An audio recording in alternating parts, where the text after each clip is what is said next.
एक तरफा इस बार अखिलेश यादव या तो कर ले गठबंधन, वरना जिम्मेदारी उसकी खुद की होगी। अन्य ओवैसी के चाहने वाले घमंड तोड़ेंगे और तोड़ कर रहेंगे। इसकी तरह डिस्पोजल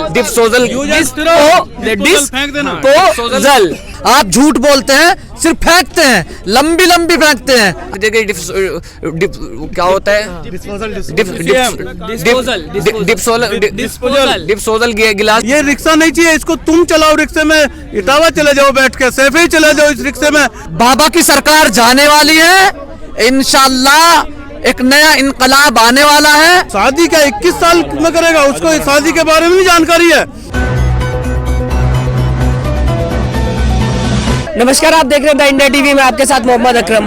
आज बहुत बड़ा मुद्दा अगर कहीं ना कहीं देखा जाए तो ओवैसी साहब की रैली में आया। मोदी जी ने अभी बोला है कि 21 साल से पहले की जो महिलाएं, मतलब 21 साल से नीचे की जो महिलाएं, वो अब शादी नहीं कर सकती। उसी को लेके आज की जो स्पीच थी वो ओवैसी साहब ने दी। लगातार लोगों के बीच में ये बताया कि जब वो चुनाव में जा सकती हैं, जब वो वोट दे सकती है, जब उनको सारे अधिकार मिल सकते हैं, तो क्यों वो शादी से दूर हटाई जा रही है 21 साल से पहले। हमारे साथ आज तस्लीम साहब मौजूद है, उनसे बात करने की कोशिश करेंगे, जानेंगे कि उनकी राय इसमें क्या है। सबसे पहले तो मैं ये जानना चाहूंगा आपसे कि आज की जो स्पीच थी वो महिलाओं के ऊपर थी। ओवैसी साहब ने ये भी बोला कि लोग कहेंगे कि मैंने भड़काने का काम किया। क्या लग रहा है आपको ये स्पीच किस तरीके से देखते हैं? अल्हम्दुलिल्लाह, पहले तो मैं मीडिया वालों का शुक्रिया अदा करता हूं कि आपने बहुत अच्छा मौका दिया बोलने का। और रही इसकी बात जो महिलाओं के ऊपर बोला है, आप ये बताइए, जो लड़की या लड़का 18 साल की उम्र में अच्छाई बुराई को जान जाता है, या उसे ये पता है किसको वोट देना, किसको नहीं देना, किसको जिताना, किसको हराना, कौन प्रत्याशी है और प्रधानमंत्री कौन है, या अच्छाई बुराई क्या है, तो शादी क्या 21 साल में करेगा, उसको शादी के बारे में भी जानकारी है, सब कुछ जानकारी है। ये तो कहते रहते हैं कि भड़काऊ भाषण देता, अरे भड़काऊ भाषण नहीं देता है, वो सच्चाई को बयान करता है। और आज वैसे साहब सच्चाई को अच्छी तरह बयान करके गए इसी स्टेज पे यहाँ पे। अच्छा, तो फिर अब ये भी मेरे जहन में एक सवाल आ रहा था कि अगर 21 साल से नीचे लड़की शादी नहीं कर सकती और लड़का 18 के बाद कर सकता है, तो अब लड़के क्या बड़ी लड़कियों से शादी करेंगे? क्योंकि 18 के बाद अगर वो नहीं कर सकते तो उनको भी रोक लगाना चाहिए था कहीं ना कहीं। नहीं, रोक तो इन्हें लगाना चाहिए था, लेकिन अगर 21 से पहले कोई गलत काम जैसे कर बैठते हैं, बहुत हैं जैसे कोर्ट मैरिज कर लेते हैं या बाकी कुछ करते हैं, वो तो हाँ रिलेशनशिप में आते हैं, तो वो तो 18 साल में सब कुछ करते हैं। लेकिन शादी 21 साल में जाकर क्यों? जनसंख्या पे रोक है क्या ये? मैं तो बोलता हूँ अगर ये जनसंख्या को लेके चल रहे हैं तो बहुत पहले हो जाना चाहिए था। ना योगी आज मुख्यमंत्री होते, ना मोदी आज प्रधानमंत्री होते। वो भी चौथी औलाद है और ये भी 5 छोटी औलाद है। तो देश के लिए ना योगी जी ने शादी की और मोदी जी ने अपनी वाइफ को छोड़ दिया क्योंकि देश के लिए वो काम करना चाहते थे। कौन बोलता शादी नहीं की है? योगी जी ने शादी की। योगी नहीं, मोदी साहब को बोलो। मोदी जी ने छोड़ दिया। छोड़ क्यों दिया? बिना तलाक के छोड़ दिया। मतलब इंसाफ, हक, सबका साथ, सबका विकास, लेकिन सबका विनाश क्यों?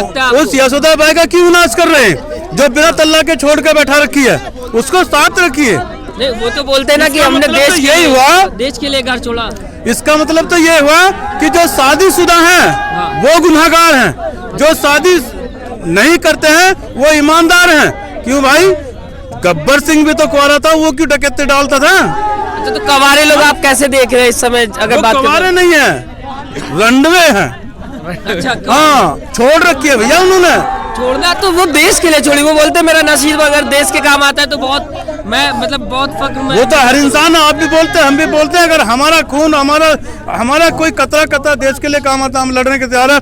हमारी कुर्बानी 28 साल की, हमारी कुर्बानी 28 साल की, देश को कुर्बानी दी। मैं फौजी हूँ, रिटायर हुआ हूँ। चाइना बॉर्डर पे जो लेह लद्दाख सियाचिन ग्लेशियर जितना भी है, मैंने अपनी ड्यूटी की निभाई है। आऊंगा आपके पास। अच्छा जी, मैं आऊंगा आपके पास। अभी मैं आपसे जानना चाहूंगा आज की स्पीच को आप किस तरीके से देखते हैं, जो महिलाओं पे स्पीच दी गई है आज की? कौन सी स्पीच को? बैरिस्टर साहब ने अभी बोला कि क्यों वोट दे सकती हैं अगर 18 साल से ऊपर, तो शादी क्यों नहीं कर सकती? मेरे भाई एक बात याद रखो हमेशा कि बैरिस्टर साहब जब भी बोलते हैं कानून के दायरे में बोलते हैं, और उन्होंने बिल्कुल सही कहा है कि जब 18 साल का लड़का हो या लड़की हो, जब वो वोट कर सकता है, जब वो किसी भी कानूनी एतबार से उसकी हर चीज कागज तैयार हो सकते हैं, उसे राइट है, अधिकार है, तो वो शादी क्यों नहीं कर सकता? पढ़ने का मौका नहीं लगता आपको कहीं ना कहीं मिल गया सुनिए, महिलाओं को? मैं एक संदेश देना चाहता हूँ और एक मशवरा है मेरा प्राइम मिनिस्टर साहब को कि आप शादी 18 साल 19 साल 21 साल इनको छोड़िए। आप यूँ देखिए कि आज जो आपने वादा किया था 2 करोड़ नौकरियों का, आपको उन पर ध्यान देना चाहिए। आपने जो वादा किया था बेरोजगारी खत्म करने का, आपको उनका ध्यान देना चाहिए। आपने कहा था कि गंगा का बेटा आया है और वो खुद नहीं आया बल्कि गंगा ने बुलाया है। मैं पूछना चाहता हूं कि आज जो आप कानून बनाने जा रहे हैं, 18 साल 19 साल जो बतला रहे हैं, पब्लिक को मत बहकाइए। पब्लिक इतनी पागल नहीं है, समझदार है जनता, जनता समझ चुकी है।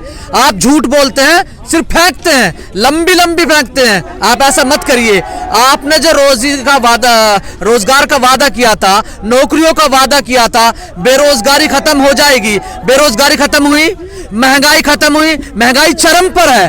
तेल कहाँ चला गया ना उत्तर प्रदेश में अगर आप आते हैं तो हम कहीं ना कहीं विकास करने का काम करेंगे। अब आप एक बात बतलाइए, अगर आपने मेरे से एक मर्तबा झूठ बोला तो मैं समझ जाऊंगा, लेकिन आप झूठ पर झूठ, झूठ पर झूठ, झूठ पर झूठ। जिस वक्त के अंदर उत्तर प्रदेश, खास तौर से उत्तर प्रदेश के अंदर, यूं तो पूरे हिंदुस्तान में महामारी का दौर शुरू हुआ, लेकिन खास तौर से उत्तर प्रदेश के अंदर, और जिस योगी सरकार ने यूं कहा कि कहीं भी बेरोजगारी नहीं रहेगी, इतने परेशान लोग थे, वैक्सीन की जरूरत थी। आपने देखा गंगा के तट पर क्या हाल थी लाशों का। उत्तर प्रदेश सरकार ने सबसे अच्छा कोरोना संभाला। चलो खास तौर से जो ये कह रहे हैं, इन 15 लाख आए, 2 करोड़ नौकरियां मिली, महंगाई कम हुई, बिजली फ्री हुई, किसानों को उनके मुआफिक उनका कर्ज माफ हुआ, नहीं हुआ ना।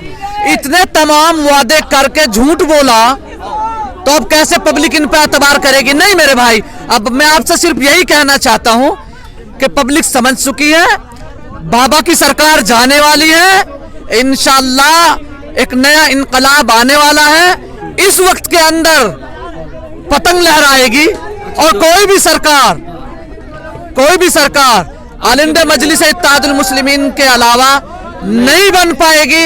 इंशाअल्लाह हम किंग मेकर साबित होंगे। अभी अगर बात की जाए 2021 में, फिर महिलाओं पे आते हैं, नहीं लगता आपको कि अब वक्त मिल गया महिलाओं को पढ़ने का, अपने आप को सही करियर बनाने का, आगे पहुंचाने का? 21 साल से पहले अगर नहीं शादी करते तो पढ़ाई लिखाई पे कहीं ना कहीं ध्यान देंगी? भाई, अगर ये सरकार जो चल रही है, भाजपा वाली सरकार चली है, इसी मान लो, उससे पहले अखिलेश की थी 2017 तक, तो इन्होंने कितने लड़कियों के लिए स्कूल कॉलेज कितने क्या बनवा दिए। ये कहाँ जा रही है पढ़ लिख के? लैपटॉप तो बांटा था, साइकिल। अगर ये बनवा देते तो अब तक IAS IPS लड़कियां ही बन जाती। जैसे हमारे नौजवान भाई हैं, उनको मौका मिलता है, इनको भी मौका मिलता है, लेकिन ये एजुकेशन से मुसलमानों को तो दूर रख रहे हैं। मुसलमानों सबके लिए, समाजवादी पार्टी तो सबके लिए काम कर रही है ना, कह रही है हम सबके लिए खड़े हुए हैं। कहाँ खड़े हुए? ये बताओ। लैपटॉप सबको बांट दिया, साइकिल सारी चाहिए भाई हमें। ये रिक्शा नहीं चाहिए, इसको तुम चलाओ रिक्शे में, इटावा चले जाओ बैठ के, सैफे ही चले जाओ इस रिक्शे में, लैपटॉप को अपने को वहाँ चलाओ। हमको नौकरी चाहिए, हिस्सेदारी चाहिए, बराबर में कुर्सी चाहिए हमें।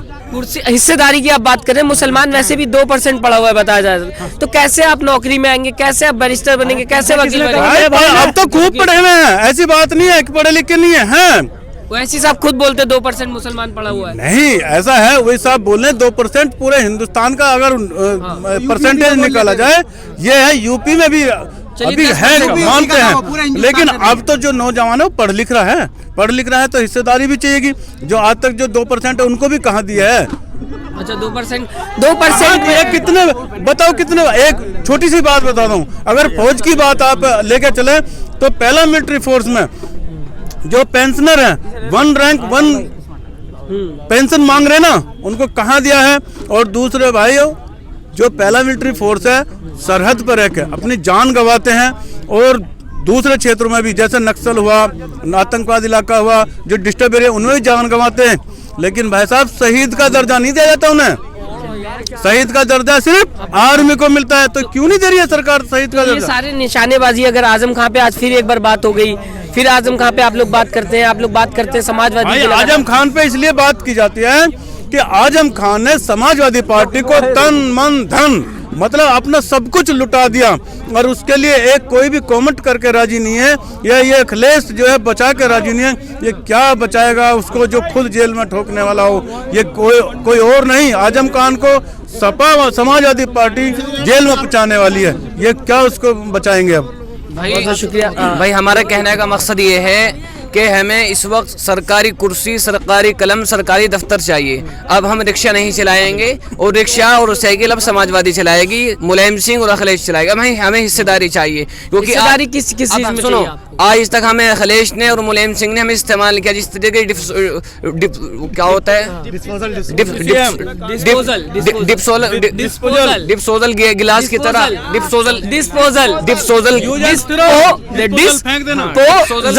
गिलास की तरह आज तक हमें रात को इस्तेमाल किया है। आज तक मुसलमानों को हक नहीं दिया, अब हमें सरकारी हक नहीं दिया। आप कहाँ आज मुसलमान आगे बढ़ रहा है, आज मुसलमान कहाँ बढ़ रहा है? बताओ कहाँ है शिक्षा, कहाँ है? बताओ कौन सा 18% आरक्षण देने का वादा करा था, नहीं करता 2012 करा था, लेकिन मुसलमान पढ़े लिखे कितने? क्या दिया? कितने पढ़े लिखे? जो है उन्हें क्यों दे रहा? क्यों नहीं? अगर आप पढ़े लिखे हैं, अगर आप कोशिश कर रहे हैं तो आप आगे जाएंगे ना। अभी लाके देंगे हम तुम्हें पढ़े लिखे। जब निकलेगी भर्तियां, अभी पीछे निकली थी जब 2017 से पहले, सारे यादव को भर दिया, मुसलमानों की कुछ भी नहीं लिया। मुसलमानों को बुरा भी तो नहीं किया ना? है? मुसलमानों का बुरा भी तो नहीं किया ना? भैया जो वादे करे तो पूरा क्यों नहीं करा? जब झोली भर भर के वोट लिया, क्यों नहीं करा वादा पूरा? तो इस बार क्या लग रहा है, क्या मुसलमान एक तरफ? इस बार अखिलेश यादव या तो कर ले गठबंधन, वरना जिम्मेदारी उसकी खुद की होगी। क्या जिम्मेदारी? किस चीज की जिम्मेदारी? जैसा आप कह रहे हैं कि बीजेपी को फायदा पहुंचा दिया, जब उनको इस चीज का डर है, जब उन्हें इस चीज का डर है कि भाई बीजेपी को फायदा पहुंच रहा, मुसलमान उधर जा रहा, कट रहा, डिवाइड हो रहा, तो वो गठबंधन क्यों नहीं कर रहे? नहीं करना चाहते। वो कह रहे हैं बीजेपी की बी पार्टी है, तो बस फिर बाद में जिम्मेदार है अपने। जिम्मेदारी पूछ रहे कि जीतने का या हारने का? अखिलेश जैसे बिहार में जीतने का। अखिलेश यादव अपनी घमंड में है। अच्छा, क्यों घमंड में है? क्यों? क्या मुस्लिम लीडरशिप हमारी ओवैसी साहब की तरफ चल जाएगी? MIM पार्टी के राष्ट्रीय अध्यक्ष जनाब बैरिस्टर असदुद्दीन ओवैसी के जो MIM प्रेसिडेंट हैं, वे उनका लीडर बैरिस्टर असदुद्दीन ओवैसी है MIM पार्टी का। वे इसी वजह से गठबंधन नहीं करना चाह रहे। हकीकत बात तो ये है, उत्तर प्रदेश की जनता के सोच रही है अब ये गठबंधन इसी वजह से नहीं कर रहे। क्या लग रहा है? अच्छा, मैं सीधे आऊंगा 2022 चुनाव पे, आपके बिना सरकार बनेगी कि नहीं बनेगी? बस इतना। 2022 के अंदर जो अखिलेश को घमंड है, वो टूटेगा। अखिलेश यादव को घमंड है अपने ऊपर, तो अपने घमंड को तोड़ दें। अन्य ओवैसी के चाहने वाले घमंड तोड़ेंगे और तोड़ के रहेंगे। 2022 में बिहार वाला काम करना, अखिलेश यादव को तो मना कर दो गठबंधन नहीं करने का। मुसलमान हमारे, हम ओवैसी साहब 100 सीटों पर चुनाव लड़ रहे, 100 पर लड़ेंगे, जादव को ज्यादा पे लड़ेंगे इंशाल्लाह। हिंदुस्तान के हर कोने में लड़ते रहेंगे, हर जगह लड़ते रहेंगे और लड़ेंगे और जीतेंगे। ओके, बहुत बहुत शुक्रिया आप लोगों को हमसे बात करने के लिए। फिलहाल आपने सुना कि महिला पे बात करें अगर तो फिलहाल आपने सुना कि अगर बात की जाए, जैसे कि प्रधानमंत्री ने बोला था कि 21 साल से पहले महिला जो है अब वो शादी नहीं कर सकती, उस पर लोगों की प्रतिक्रिया थी। हर किसी ने अपने अपने हिसाब से अपना बयान दिया। आप भी हमें कमेंट करके ज़रूर बताइएगा जिस तरीके से इस मन से आवाज़ आई कि क्या जैसे वोट दे सकती महिलाएं, क्या वो शादी नहीं कर सकती? अभी इतना बड़ा चेंज जो पूरे पॉलिटिक्स में भी कहीं ना कहीं ये बहुत बड़ा मुद्दा इस समय आ रहा है। पूरे देश में ये बहुत बड़ा चेंज है कि महिलाएं अब 21 साल से पहले शादी नहीं कर सकती। आपको क्या लगता है, ये सही है या गलत? अपना कमेंट हमें ज़रूर दें। नमस्कार। चैनल को लाइक, शेयर एंड सब्सक्राइब करें और बेल आइकन दबाना ना भूलें।